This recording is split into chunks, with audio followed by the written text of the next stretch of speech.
Et si jamais nous pouvons comprendre à quel point la foi est précieuse et que la foi crée les choses et change les choses, transporte les montagnes et résout les problèmes.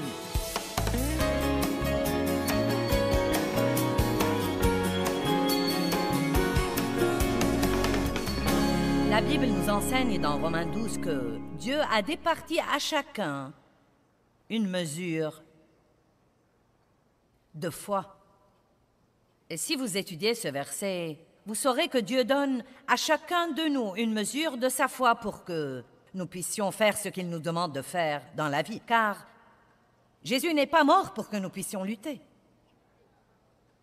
Il n'est pas mort pour que nous puissions avoir cette vie dure et lutter et être frustrés tout le temps. Et il ne veut surtout pas que nous luttions en essayant de faire marcher la vie chrétienne. Amen. Donc, il nous donne la foi. La foi est un mot que nous lançons au hasard comme chrétiens, et je le sais. Vous savez, parfois nous entendons tellement parler de la foi que, quand j'ai dit que j'allais enseigner sur la foi, je n'ai pas eu la réaction que j'aurais si j'avais dit « je vais enseigner sur le moyen de contrôler nos émotions ». Tout le monde aurait « ah, vous savez ». Mais je ne crois pas que nous comprenons, ou peut-être que nous devons continuer à réapprendre et continuer à comprendre à quel point cette petite foi simple et enfantine est importante dans notre vie avec Dieu et à quel point elle est importante pour la paix, pour la justice, pour la joie. C'est incroyable les problèmes qui seront résolus à l'instant où vous décidez de faire confiance à Dieu en toutes choses. À chacun est départi une mesure de foi. Donc, ne dites même pas « j'aimerais bien avoir la foi ». Vous avez la foi. Si vous n'aviez pas la foi, vous ne seriez pas ici, car vous aviez la foi, comme quoi si vous venez, je serai là. Vous aviez la foi quand vous avez garé votre voiture, comme quoi quand vous partirez et vous irez au parking, elle sera toujours là. Vous aviez la foi que vous auriez un siège, une place pour vous asseoir. Vous aviez la foi que vous aimeriez ça et que vous apprendrez quelque chose. C'est incroyable la quantité de foi que nous utilisons tous les jours. Et le fait d'avoir du mal à faire confiance à Dieu est très intéressant. Chaque fois que vous vous asseyez sur une chaise, vous avez la foi qu'elle vous soutiendra. Je ne me suis pas assise ici en disant « j'espère qu'elle ne s'écroulera pas sous moi ». Non, c'est comme... Je me suis assise sur la chaise. Je ne l'ai même pas examinée, c'est une chaise. Et on s'assoit sur les chaises. Je me suis donc assise sur la chaise. Je suis entrée ici ce soir et j'avais la foi que si je mettais tous mes trucs sur cette estrade, elle les soutiendrait.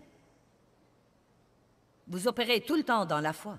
Chaque fois que vous roulez dans le trafic, vous feriez mieux d'être dans la foi. Chaque fois qu'un de vos adolescents va à l'école, vous feriez mieux d'être dans la foi. Donc, nous avons la foi. J'ai refait pas mal d'études sur la foi au cours des derniers mois et je crois vraiment qu'il y a des sujets fondamentaux que nous devons bien étudier et nous devons nous en souvenir tout le temps. L'apôtre Paul disait aux gens qu'il leur répétait les mêmes choses maintes et maintes fois car cela ravivait leur foi et les ranimait dans la foi sur ces plans-là. Donc, si j'étais montée ici et si j'avais dit « Combien d'entre vous sont désorientés ?» J'aurais eu des centaines de mains levées, si ce n'est des milliers. Et donc, je peux vous dire que si vous êtes désorienté, vous n'opérez pas dans la foi. Au moins pas dans cette chose qui vous désoriente, car à l'instant où vous faites confiance à Dieu, la confusion s'en va. Car quand vous lui faites confiance, vous n'êtes plus obligé d'essayer de comprendre quoi que ce soit. Et à l'instant où vous arrêtez d'essayer de comprendre les choses, vous n'êtes plus désorienté.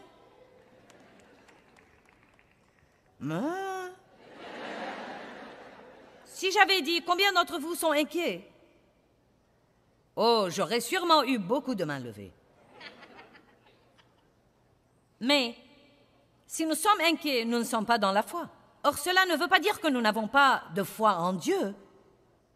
Mais je veux vous parler ce week-end de quelque chose de différent. Je veux en fait vous parler non seulement d'avoir la foi, toute personne a la foi, mais je veux vous parler de libérer votre foi de libérer votre foi parce que la foi est une force puissante qui change les choses. Elle fait des choses. La foi est la seule chose qui vous permet vraiment d'entrer dans le repos de Dieu, qui est absolument le plus glorieux état qui soit, car vous ne serez pas obligé d'essayer de comprendre les choses. Vous ne serez pas obligé d'essayer de changer les choses que vous avez essayé 1000 fois de changer, et plus vous essayez de les changer, plus vous êtes frustré. Parce que vous pouvez finalement dire, Dieu, je te confie ça, et si tu ne peux pas le changer, je crois qu'il ne doit pas être changé. J'étais frustrée pendant de nombreuses années en essayant de changer mon mari, mes enfants, mes voisins, et de me changer moi-même, et de changer. Oh, c'était un tel soulagement pour moi de découvrir que Dieu seul pouvait changer les gens. Et que je ne devais pas travailler sur les autres. J'avais assez de problèmes pour m'en occuper. Amen. Comment pouvons-nous arriver au point d'avoir ce genre de foi qui nous permet d'entrer dans le repos de Dieu? Je ne vais pas vous donner une réponse recherchée, super spirituelle. Je vais juste vous dire ce que je crois être la vérité. Je crois que le seul moyen d'apprendre à arrêter de s'inquiéter et à arrêter d'essayer de comprendre les choses et à arrêter d'être jaloux de ce qu'ont les autres et à arrêter les folies que nous faisons. Et je vais vous en parler plus. Je le crois honnêtement. En plus de l'étude de la parole, je crois que nous devons essayer de faire les choses à notre façon assez longtemps et nous épuiser assez pour finalement dire « Eh bien, Dieu, je me rends. » Allez, nous allons parler de la reddition ce week-end. Je me rends. J'ai finalement dit « Tu sais quoi, Dieu? Tu savais ce que tu aurais quand tu m'as choisi. Car tu sais le début, tu sais la fin et tout ce qui est entre les deux. Tu sais tous mes défauts, tu sais toutes mes erreurs et tu sais toutes mes faiblesses aussi bien que mes qualités. Et j'ai décidé d'arrêter de m'excuser d'être moi 25 ou 30 fois par jour et de dire à Dieu, je suis prête à te laisser faire tout le travail que tu voudras faire en moi, mais je ne vais pas passer tous les jours de ma vie à essayer de me changer. Or, cela ne veut pas dire que j'opère sans discipline ou sans maîtrise de soi. Mais vraiment, à vrai dire, c'est la parole de Dieu qui nous change. Et vous vous sentirez mieux si, au lieu d'essayer de vous changer, vous étudiez la parole davantage et vous croyez que Dieu fera ce qu'il dit que lui seul peut faire. J'ai finalement décidé. Les décisions sont si importantes. Beaucoup de gens viennent à des réunions comme ça et ils écoutent et ne prennent jamais de décision. Je veux que vous preniez des décisions ce week-end. Je veux que vous décidiez de faire les choses à la façon de Dieu. Et je veux que vous partiez d'ici en sachant que vous ne pouvez pas le faire, à moins que Dieu ne vous aide. Et je veux que vous partiez en vous appuyant, en comptant, en vous appuyant, en vous fiant, en vous appuyant et en comptant sur lui pour faire ce que lui seul peut faire. Vous voyez, quand je m'assieds sur cette chaise, je m'y appuie. À Dieu soit la gloire. C'est si merveilleux. Je pourrais même prêcher un peu d'ici, on ne sait jamais. Non, mais c'est un exemple pathétique, mais c'est un petit exemple de ce que veut dire réellement s'appuyer sur Dieu. Vous savez, en vous appuyant sur lui, vous vous débarrassez de la pression. Et je pourrais ajouter qu'avant d'apprendre vraiment à nous appuyer sur Dieu, nous n'aurons aucune victoire dans nos vies. Allons à Marc 11, 22. Vous êtes prêts pour un petit voyage au sujet de la foi, n'est-ce pas? Qui comprend ce que je veux dire? Nous pouvons dire, bien sûr, je suis une personne de foi. Oui, oui. Je vais à une église de foi. J'ai des livres sur la foi. Oui, oui. Eh bien, pourquoi donc vous vous inquiétez? Pourquoi êtes-vous désorienté et vexé? Parce que nous pouvons avoir une chose et ne pas en tirer bon parti. En fait, Dieu s'est occupé de moi à propos de... C'était en décembre, dans le courant de décembre. À propos de donner. Et il m'a dit, tu as pris l'habitude de donner. C'est ce que Dieu m'a mis dans le cœur. Tu as pris l'habitude de donner. Qui sait que donner est une bonne habitude? Écoutez ce qu'il m'a mis dans le cœur. Tu as pris l'habitude de donner, mais tu ne libères plus ta foi avec ton don désormais. Tu donnes simplement.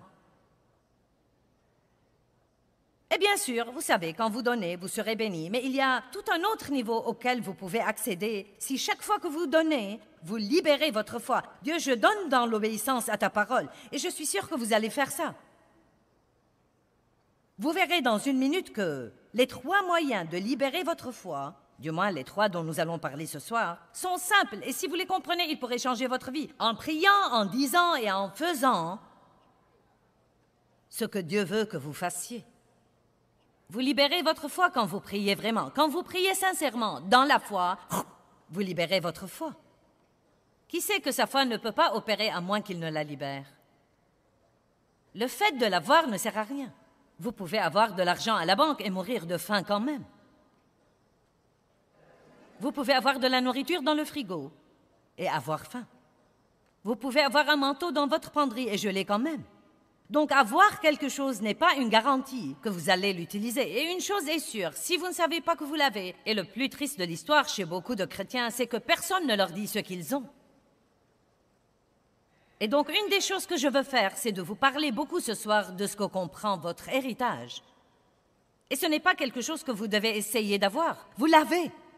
Vous ne devez pas continuer à essayer d'être juste devant Dieu. Vous êtes juste devant Dieu par le sang de Jésus-Christ. Et si vous croyez ça, à ce moment-là, de par cette position que vous avez, par la foi en Dieu, vous commencerez à vous comporter plus correctement parce que vous ne pouvez pas donner ce que vous n'avez pas. C'est pourquoi il est si important que vous receviez l'amour de Dieu dans votre vie, car comment pourrez-vous vous aimer et aimer les autres si vous n'avez pas l'amour de Dieu? Vous ne pouvez pas donner ce que vous n'avez pas. La miséricorde est un autre bon exemple. Si vous ne recevez pas la miséricorde de Dieu et que vous êtes sévère et dur avec vous-même et légaliste, et que chaque fois que vous faites quelque chose de mal, vous vous punissez pour votre erreur, et nous avons vraiment des moyens pour nous punir pour nos erreurs. Nous renonçons à la joie, car nous ne croyons pas que nous la méritons. Quand vous recevez la miséricorde de Dieu, cela vous attendrit le cœur. Et vous commencez à être plus miséricordieux envers les autres parce que vous vous rendez compte que Dieu a été miséricordieux envers vous. Il est très important que nous sachions ce qui nous appartient. Et je veux vous enseigner un niveau un peu plus haut de la foi dont nous parlons, car l'apôtre Paul disait « Je vis, mais ce n'est plus moi, c'est Christ qui vit en moi, car ma vie présente dans la chair, je la vis dans la foi. » Donc, il y a cette foi par laquelle nous entrons dans le royaume. Cette foi pour que nous ayons le salut, cette foi initiale pour que nos péchés soient pardonnés. Et c'est un début. Mais bonne divine, quelle vie merveilleuse sera disponible pour nous si nous apprenons à vivre par la foi. Je ne veux pas juste croire qu'un jour, quand je rendrai l'âme, j'irai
au ciel. Et je vivrai dans ma demeure là, et je flotterai en paix sur les nuées, et je serai enfin heureuse à ce moment-là. Et que tout le temps que je passerai ici-bas sera corvée et douleur, et sera souffrance et misère, et essayer de survivre jusqu'à ce que Jésus revienne. J'en ai vraiment assez de ces trucs-là. Eh bien, comment vas-tu aujourd'hui, sœur? Eh bien, je suis en butte aux attaques, crois-moi. Et j'ai vraiment un tel fardeau. Bien, alors tu as besoin que quelqu'un qui connaisse vraiment la parole s'assoie avec toi pour te donner quelques leçons, car nous ne devons pas être sous des fardeaux tout le temps. La Bible dit que nous sommes la tête et non la queue, en haut et jamais en bas. Et que nous avons déjà la victoire par Christ qui nous fortifie jour après jour. Et si jamais nous pouvons comprendre à quel point la foi est précieuse et que la foi crée les choses et change les choses, transporte les montagnes et résout les problèmes. Et j'aime le cantique que... Martin, tu as écrit ce cantique-là? J'aime ce cantique que tu as écrit. Et il dit que nous ne devons pas abandonner notre foi. Vous ne devez pas abandonner votre foi, hein? Et c'est l'important. Ce n'est pas parce que vous libérez votre foi que tout va changer. Parfois, vous devez continuer à croire et continuer à tenir le coup. Mais Dieu est fidèle. Et tous ceux qui ont marché longtemps avec Dieu le savent. Dieu est fidèle. Peut-être qu'il ne fera pas la chose à votre façon en votre temps, mais il la fera. Dieu nous délivrera, et s'il ne nous délivre pas d'une chose, il nous donnera la force pour la supporter, et la supporter avec un visage souriant. Alléluia. Marc 11, 22.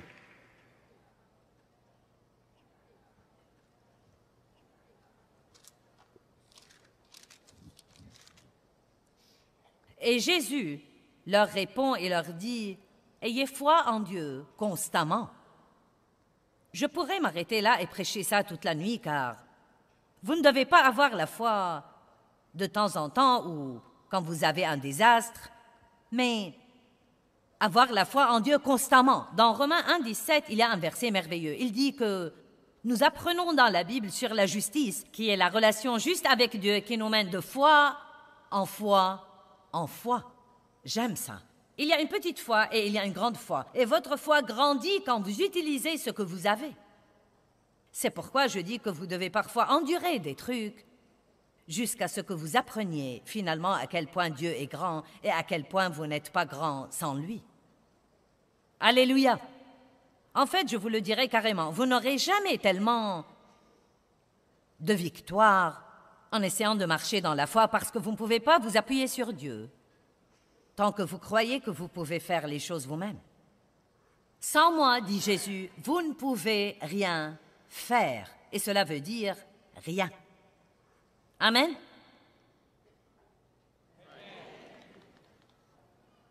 J'ai été devant des foules comme ça, des milliers et des milliers de fois. Et croyez-moi, je ne me tiens jamais ici en supposant que ça se passera bien parce que ça s'est bien passé auparavant. Je fais bien comprendre à Dieu que je sais que c'est une occasion qu'il me donne, qu'il aurait pu la donner à quelqu'un d'autre, et que j'apprécie ce qu'il me permet de faire, et que je sais que je ne peux pas le faire sans lui. Et laissez-moi vous dire quelque chose. Quel que soit votre travail, il ne doit pas forcément être prêché sur une chaire. Ça m'est égal si vous nettoyez les toilettes pour gagner votre vie. Vous devez vous appuyer sur Dieu pour les nettoyer comme il faut et les nettoyer heureux.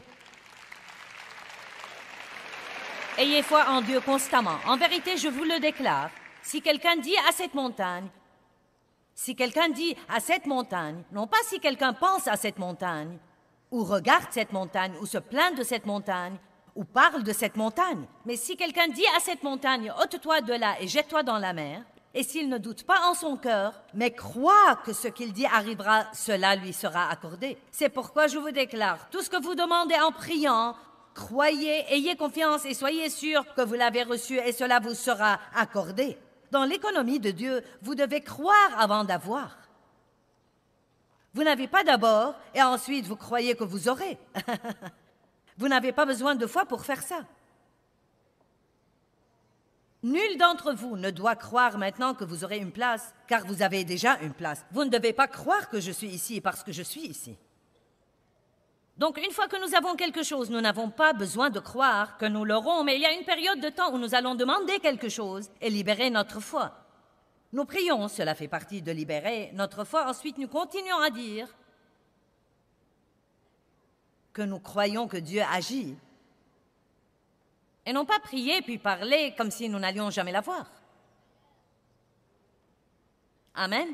Ça vous plairait si votre fils dit « Maman, j'ai besoin d'une nouvelle paire de chaussures. » Et vous lui dites « Bien, je t'emmènerai très bientôt et nous les achèterons. » Vous ne lui avez pas dit quand. Vous vous attendez à ce qu'il vous fasse confiance, comme quoi vous le prendrez quand le temps viendra.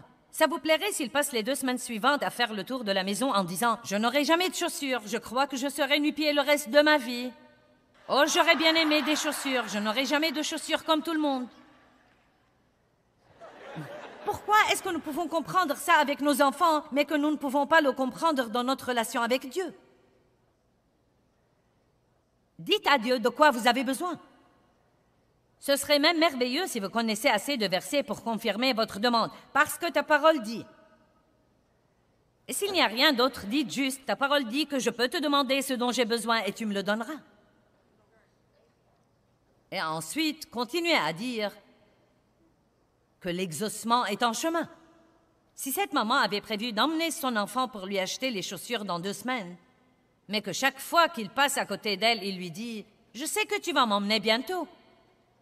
Je suis tout excitée, tu es une si bonne maman. Je sais que tu vas m'emmener à n'importe quel moment. Combien voulez-vous me parier que vous l'aurez une semaine à l'avance? » Vous savez quoi, nous ne comprenons pas ça, vous savez? Vous me comprenez? Donc nous devons prier et dire, « Allez, nous travaillons sur notre montagne. » Nous devons prier et dire, et ensuite il dit, « Et quand vous êtes debout en prière, si vous avez quelque chose contre quelqu'un, pardonnez, abandonnez, laissez tomber, oubliez. Car si vous ne pardonnez pas aux autres, Dieu ne peut pas vous pardonner. Donc, nous avons là quelque chose à faire. Nous devons prier et dire et prendre des mesures d'obéissance que Dieu nous donne. Or, nous ne devons pas nous embarquer dans les œuvres de la chair. C'est ce que nous appelons faire que quelque chose se produise. Mais si je prie pour quelque chose et que je confesse et que rien ne se produit et ensuite Dieu me rappelle, eh bien tu sais, tu as 3 personnes contre lesquelles tu es folle furieuse. Donc, va arranger les choses. Non, mais la Bible dit même que quand vous allez présenter votre offrande à l'autel, si là vous vous souvenez pendant que vous essayez d'adorer Dieu par vos offrandes, que votre frère a quelque chose contre vous, ce n'est même pas nécessaire que vous soyez fâchés. Dieu est fanat de paix. Il dit, va arranger les choses.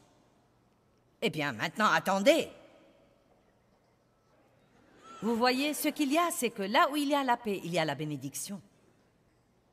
Là où il y a la paix et l'unité, il y a l'onction et la puissance de Dieu. Et donc nous devons faire de notre mieux pour procurer la paix, car ceux qui procurent la paix sont les fils de Dieu. Vous diriez, ce n'est pas juste, ça n'a pas d'importance. Dieu a dit de faire ça et je le ferai. C'est ce que nous devons venir faire ici ce week-end. C'est ce que dit la parole, quel que soit ce que je ressens et de quoi ça a l'air, c'est ce que je vais faire. Ta parole est plus grande que tout ce que je pense, ou ce que je ressens, ou ce que je ne vois pas, ou ce que je vois, ou n'importe quoi. Donc, nous libérons notre foi en priant, en disant et en faisant ce que Dieu nous demande de faire. Hébreux 11, nous voulons aller là. Combien d'entre vous peuvent déjà dire que vous avez besoin de ça ce soir et que ça va vous aider? Eh bien, vous n'avez pas tous levé la main. Je crois que vous êtes fatigués, je ne sais pas. Combien d'entre vous croient que vous en avez besoin? Ça va. Vous voyez, mieux vous agirez, mieux je prêcherai.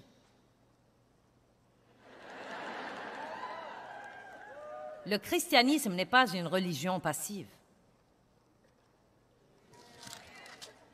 Dieu va toujours nous dire des choses que nous devons faire Et quand il nous les dit, nous devons les faire.